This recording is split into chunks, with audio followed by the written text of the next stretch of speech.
Rito na naman ang mainit na balita mula sa mundo ng politika. Grabe ang naging reaksyon ni Senadora Risa Hontiveros matapos ang balitang biglaang paglaya ni Kingdom of Jesus Christ leader Apollo Kibuloy mula sa pagkakakulong. Ayon sa mga unang ulat, hindi umano inaasahan ng senadora ang mabilis na aksyon ng korte na nagresulta sa agarang paglaya ng controversial na pastor. Sa gitna nito, umigting ang usapang sa publiko kung may malalaking personalidad na nakialam para mapabilis ang proseso. Samantala, hindi rin nakaligtas si Senadora Hontiveros sa mga isyong ibinabato laban sa kanya. Ayon sa ilang grupo, may mga kasong isinampa laban sa kanya kaugnay ng umano'y pamumulitika at paggamit ng isyu ni Kibuloy para sa sariling interes. Ang kinakasangkotang reklamo ay agad na nagpasiklab ng diskusyon sa Senado at sa publiko na lalo pang nagpainit sa sitwasyon. Naging matindi ang tensyon ng magharap ng pahayag ang kampo ni Kibuloy na nagsasabing si Hontiveros ay dapat sisihin sa trial by publicity na kanilang naranasan. Giit pa ng kampo, malinaw na ginagamit daw ng senadora ang pangalan ni Kibuloy para magpasikat at makaipon ng simpatsya sa publiko. Mari namang itinanggi ni Hontiveros sa mga akusasyon at sinabing tungkulin lamang niyang ipaglaban ang hustisya at katotohanan. Sa ngayon, nakabinbin pa ang mga kasong isinampa laban kay Senadora Hontiveros habang nananatiling malaya si Kibuloy. Patuloy na iniintay ng publiko ang magiging susunod na hakbang ng Senado at ng Korte sa usaping ito. Ang tanong ng bayan, sino nga ba ang tunay na mananagot? Ang umano'y biktima ng pamumulitika o ang leader na ilang ulit ng kinakasungkutan ng mabibigat na paratang? At yan nga ang mga balitang ating pagkakatutukan at kung bago ka pa lamang sa aking channel ay huwag kakalimutang mag-like, share and subscribe para updated ka sa mga bagong balita dito sa Tatak Pinas.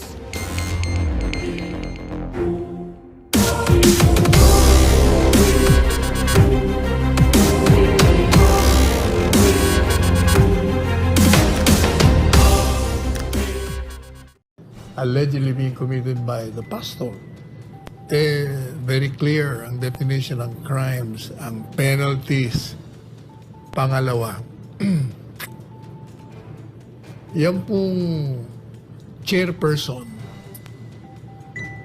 obviously, sobrang bias. Yang mga payag niya, dinideklara niya na guilty as hell itong si Pastor Kibuloy. Sapagkat yung mga press releases niya, pati mga interviews niya, sinasabi niya na ito raw si pastor, isang religious leader, yung pala daw ay maraming ginawang krimen, marami nang ginawang mga abuses. Biro niya, nag-iimbestiga siya, at the same time, siya naguhusga. Kaya hindi talaga dapat, maling-mali. Talagang it's brazenly illegal and naked abuse of legislative power. Samantala, Attorney Sal, pinuna ni Senator Risa Hontiveros ang pagpunta ni dating Pangulong Rodrigo Duterte at Vice President Sara Duterte sa ikapitong araw ng laban kasama ang Bayan Prayer Rally sa Liwasang Bonifacio. Sa isang press conference, sinabi ni Hontiveros, bakit nag-effort pa silang dalawa na dumepensa sa isang tao na akusado sa napakaseryoso, mabibigat na mga offense laban sa mga pinaka-vulnerable sa lipunan. And sabi din ni Hontiveros sa sana daw yung effort nilang dalawa ibinuhos sila sa pagdepensa sa ating mga mangingisda, kasundaluhan at Coast Guard laban sa pambubuli ng China. Pakialamera talaga itong Biro mo, pati yung karapatan ng isang mamamayan na magpunta sa isang peaceable assembly ang magpahayag ng kanyang damdamin, tinatanggalan niya. Abay, siya, hindi ka lang OA. Kung hindi talagang you're showing your ignorance of the Constitution, of the law, as well as ethics. Bakit hindi ito nagmana sa kapatid niyang si Pia? At sa kasanghan niyang mga kaibigan ko, mga parents nito kasama ko sa isang spiritual group. Ibang klase rin to. Pasaway. Well, I hope, Attorney Sal, yung mga mababatas natin, they're not blinded dun sa kanilang ambition for higher office and they're using pastor as a stepping stone for that ambition. Ayun na nga ang ginagawa nila. Ano bang blinded? They're blind. They're deaf. Well, if you're doing that and you're doing evil things, what you sow is what you reap, Attorney Sal, and that's biblical. Samantalang magkakaroon ng pagpupulong si Pangulong Bongbong Marcos kasama si U.S. Secretary of State Anthony Blinken sa Martes ng susunod na linggo upang talakayin ang mga usapin ng kooperasyon at seguridad. Ang kanilang pagpupulong ay magaganap sa kasunod ng pagtaas ng tensyon sa pagitan ng Pilipinas at China hinggil sa mga alitan sa teritoryo sa South China Sea. Kung dito, ipinangako rin ni Marcos na ipagtatanggol ang mga pananagutang pangkaragatan ng Pilipinas matapos tawagin ni Pangulong o ni China's President Xi Jinping ang sanatang lakas na mag-ugnayan sa mga paghahanda para sa mga kaguluhan sa militar sa dagat. Ano po ang masasabi niyo dito sa hakbang na ito, Attorney Sal? Are we enhancing our relationship with the United States of America, at the same time making our relationship with the Chinese government worse? Ako, ulitin ko po yung aking mungkay. Huwag kayong may pag-usap, Mr. President, kung kani-kanino. Presidency ng China kayong may pag-usap. Kayong dalawa lang ang pwedeng mag-solve ng tension na yan. Huwag nyo lang isama yung mga iba kasi nagagamit lang kayo.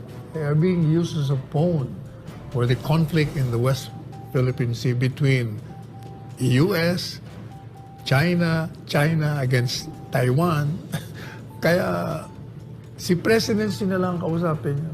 Magkakasundo kayong dalawa. And with this development, Attorney Sal, and our government is, patuloy yung cooperation, discussion, between the United States of America and the Philippines.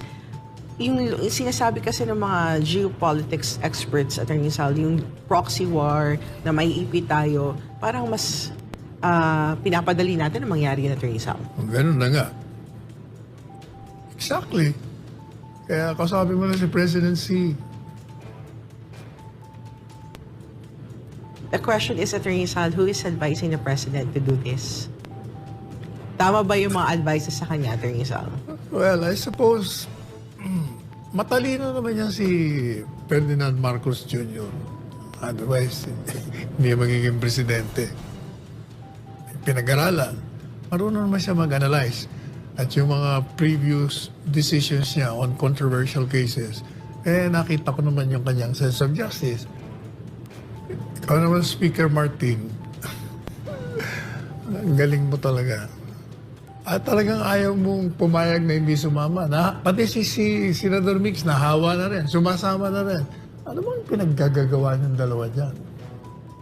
Yan yun na si Presidente Marcos Jr. kasi trabaho niya yan. It's part of his job. But your job as a Speaker and Senate President, hindi. Hindi kasama yan eh. Gumagastos ang taong bayan para sa inyo na walang katuturan. Dito kayo, nandito. Hindi nga kayo nagkakasundo eh. Nagkakasundo lang kayo sa pagbiyahe. Pero dyan sa Chacha, hindi kayo nagkakasundo dalawa.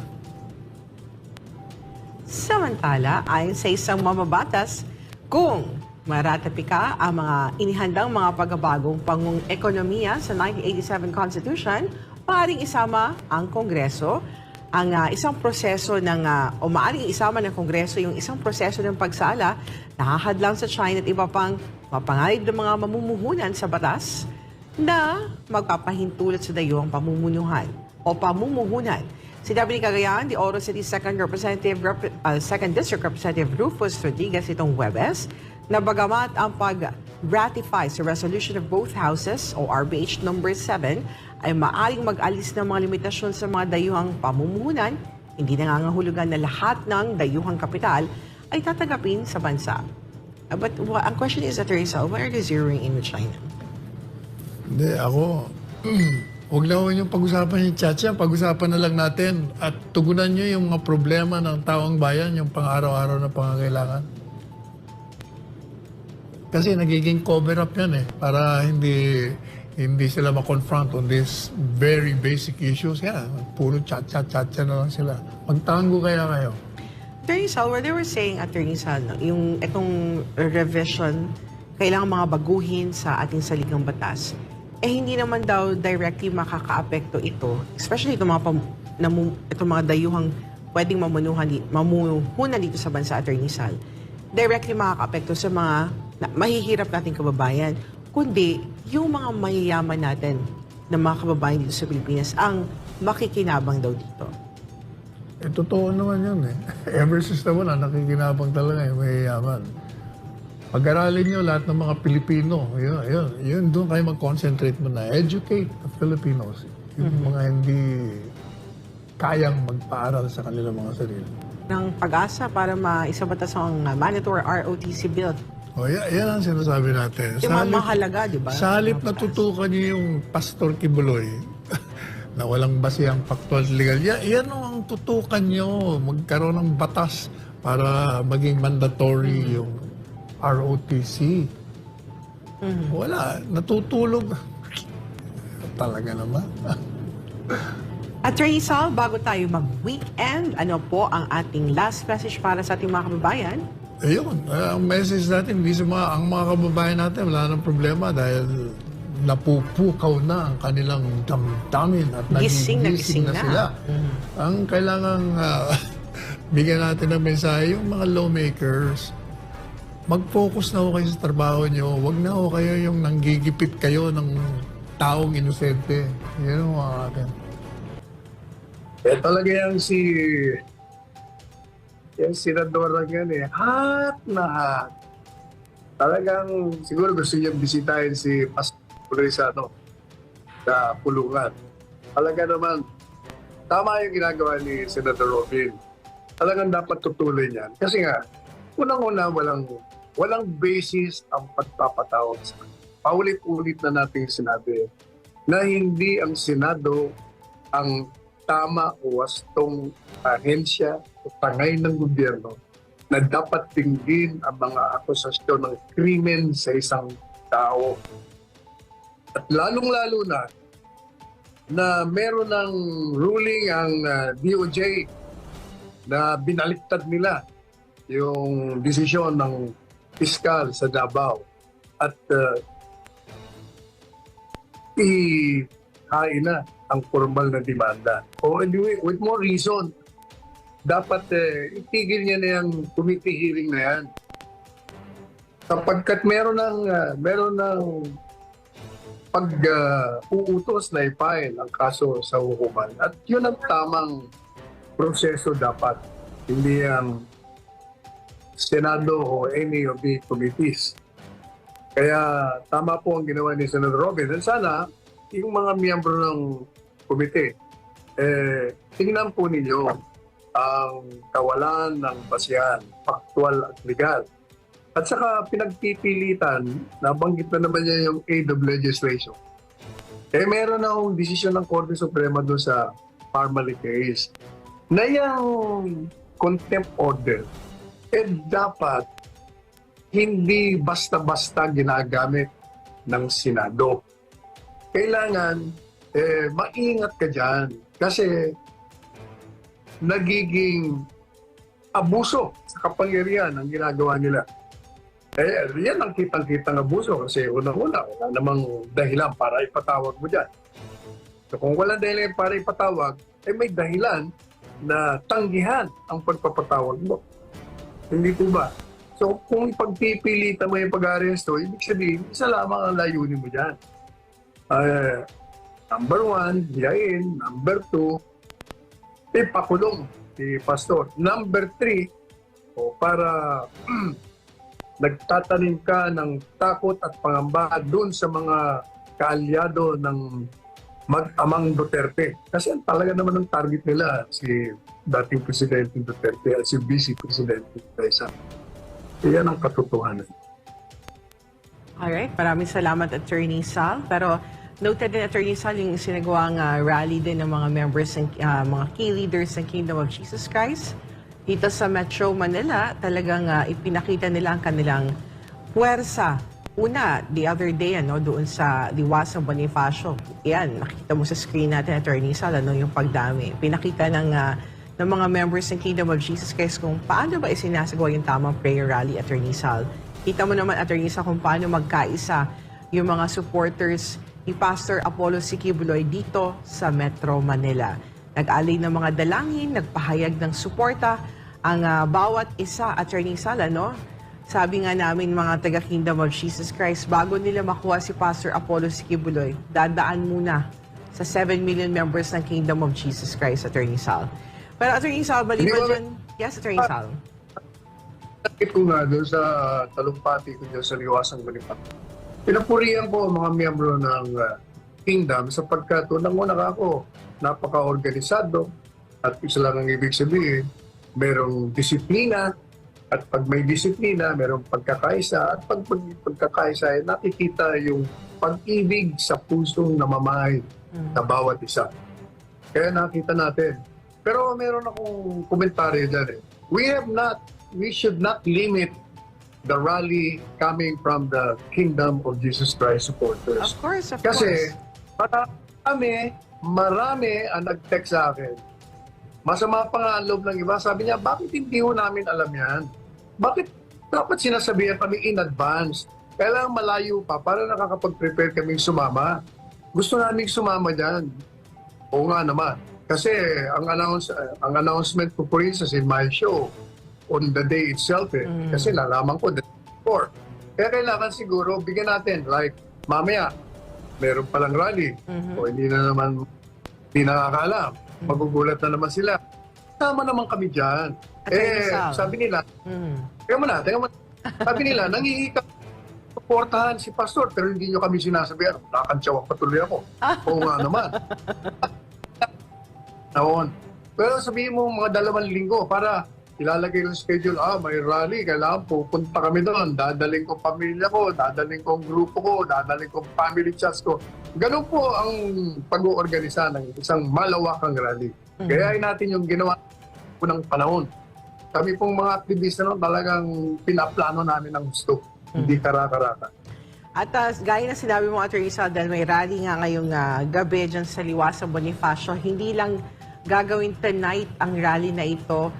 Straight po ito gagawin for 7 days yan sa Liwasang Bonifacio. Gaya na sinabi ni Atty. Sal, marami nag-text sa kanya, no?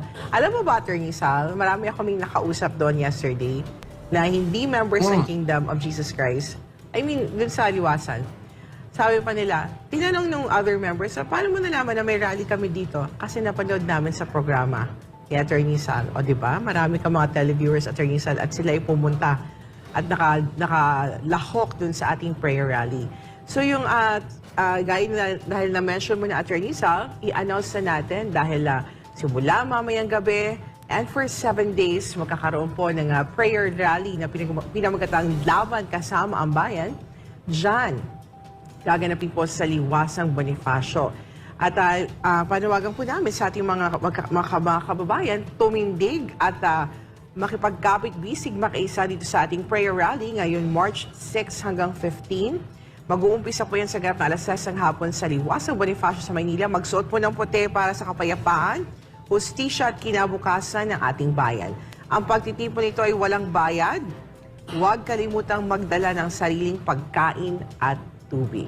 Kasi Atty. Sal, I'd like to take to Atty. Sal, may vlogger naglabas na hindi daw nakatanggap na, may mga ina-interview siya, ilang individual na nagsuot pa ng shirt at sinabing hindi daw sila binayaran.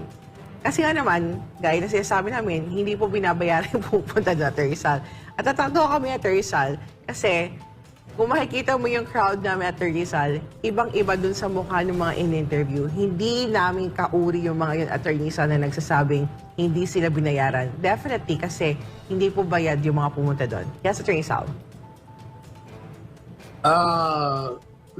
Yung rally yung gagawin itong araw, di ba? Tawagan natin yung mga, alam po ninyo, like Oropesa, Elizabeth Oropesa. Gustong-gusto niya pumunta, hindi niya nalaman. Alam niyo ito, ilang milyong viewers ang kanya, nagbablog ito eh. Kung sana nanawagan siya. Kaya ang panawagan natin sa mga vloggers, gamitin yung Facebook, gamitin yung family chats, yun ay i-announce ninyo para maraming dumagsa.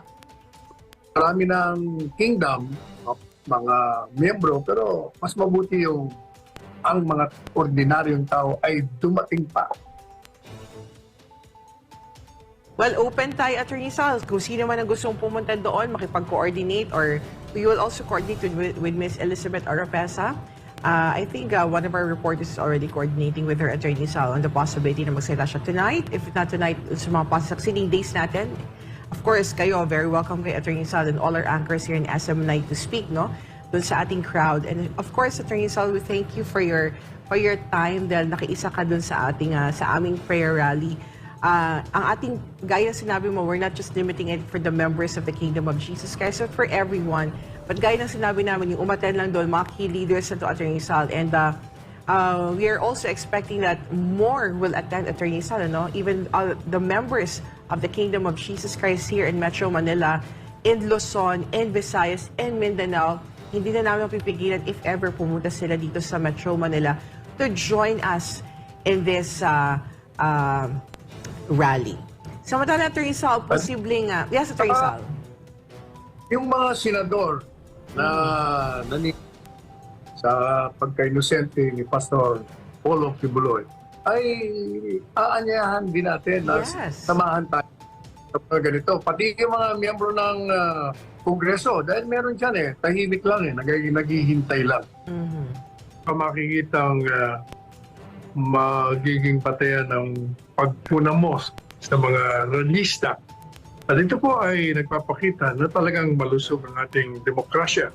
At pati na mga pulis, talagang sinisecure nila yung lugar at wala tayong nakikita ng mga nagtatangka na guluhin ang rally. Nakikita natin ay mga tao, ordinaryong mamamayan na masusing nakikinig sa mga talumpati at nakikisama sa lahat ng mga ginagawa ng mga rallyista. Ito man ay kumakanta, ito man ay sumasayaw, ito man ay nagmamarcha o kahapon na-block yung ating yung ating sasakyan. Nung palis ako, biglang dumaan sa harap namin yung buong libo-libong tao nagmamarcha, kaya 30 minutes kami. Hindi ako makaalis. Nung nagpaalam ka para umuwi, hindi ka pa rin pala nakauwi. Yung sasakyan, biglang nauna yung mga may hawak ng flag. Wala na. Ano na Jericho March? Eto din kasi prayer rally ito, Attorney Sal. Nagsagawa yung mga sumali dun sa ating prayer rally ng Jericho March for 7 days. Di ba sa Bible, Attorney Sal?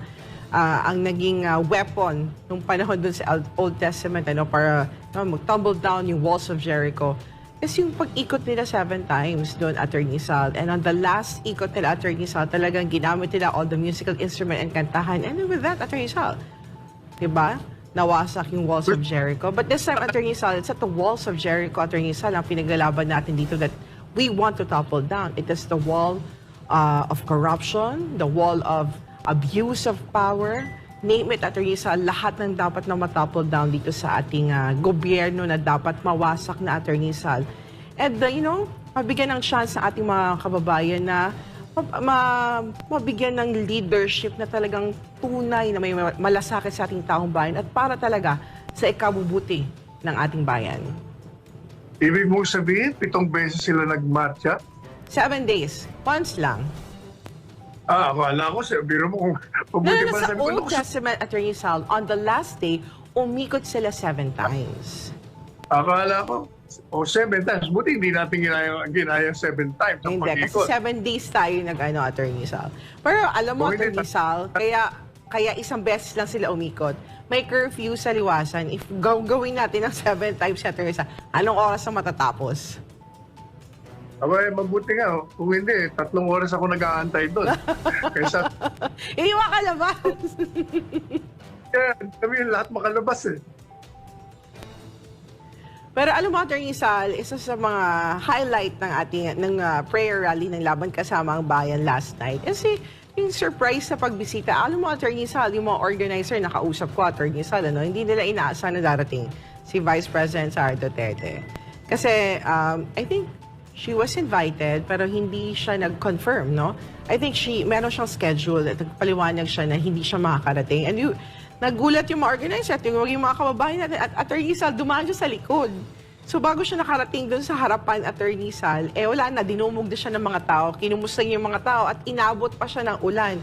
Rain or shine, talagang nagpa-picture yung mga kababayan natin kay Vice President. But with that, Attorney Sal, ang pagbisita ni Vice President Sara Duterte ay isang mensahe that she is supporting our Pastor Apollo C. Kibuloy. Una niya nang sinabi in an interview,